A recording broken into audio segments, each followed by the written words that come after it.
President Trump's approval rating continues to rise amongst Hispanics. In fact, a new Emerson College survey showing 62% of Hispanic voters feel they are better off financially than they were 2 years ago. This as Hispanic unemployment hit a new all-time record low last month to former Minority Business Development Agency Deputy Director under Trump, Chris Garcia, and Director of Media Research Center, Latino, Ken Oliver-Mendez. Let me start with you on this, Chris. Last month, I want to put this in perspective for the audience. When the jobs numbers came out, the one thing that hit me the most, 164,000 more Hispanics entered the labor force. 250,000 more Hispanics had jobs than they had the month before. The unemployment rate plunged to 4.6% from 4.9%. Not only all-time record, but an all-time record for all the right reasons. This has got to resonate with voters, no, Chris? Oh, absolutely. And Charles, thanks for having me on. You know, I think that these numbers are confirming exactly what American voters, which include Hispanic voters, have wanted in a president all along. We've wanted a president who keeps his promises, a president who puts Americans first, which includes Hispanic Americans.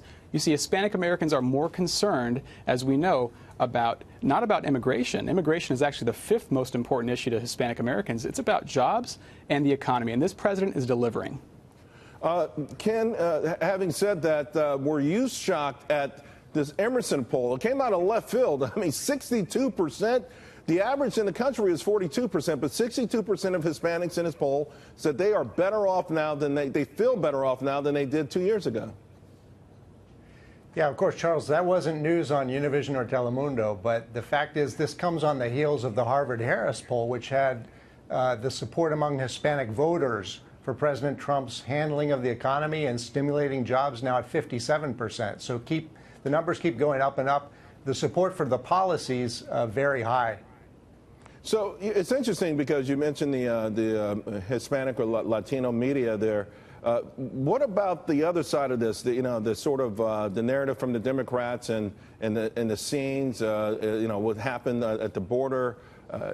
Do you think ultimately, though, because people think of that and it tugs people's hearts, and it seems to me, at least in the non-Hispanic media, that this is what gets played up a lot. We never hear about these extraordinary things that have gone on within the Latino community.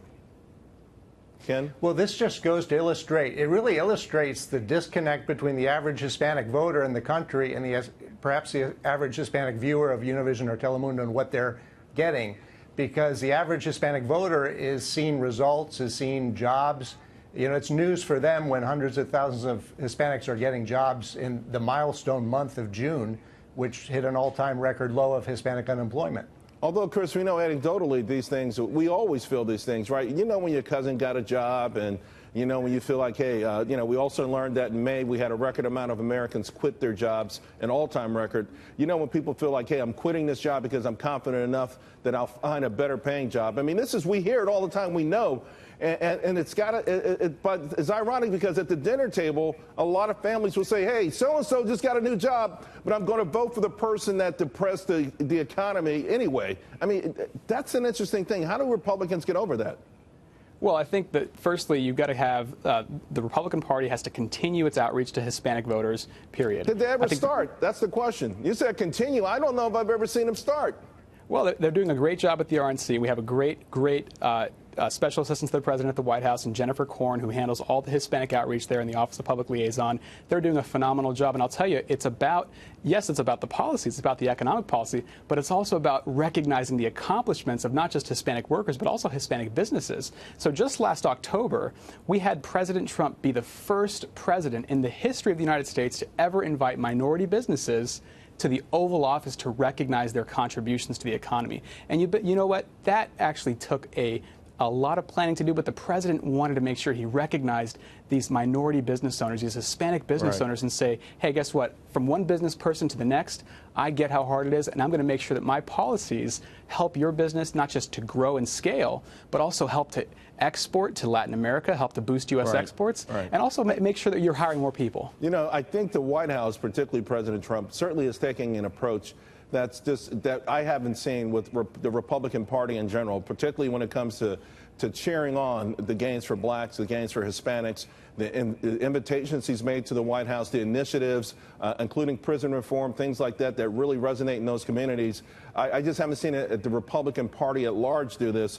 I do want to ask you, Ken, from where we go from here, and whose responsibility is it? Because I do believe there's something, if you look at the election in the Bronx of this young lady, Ocasio-Cortez, there is some resentment in these communities against the establishment. And it feels like the Bernie Sanders side is the beneficiary of it so far. Well, Charles, that's really a marginal element of the population as a whole in the country. When you look at, for example, battleground state like Florida, in this midterm, you have Governor Rick Scott tied among Hispanics in Florida, about to unseat the incumbent Democrat senator of Florida.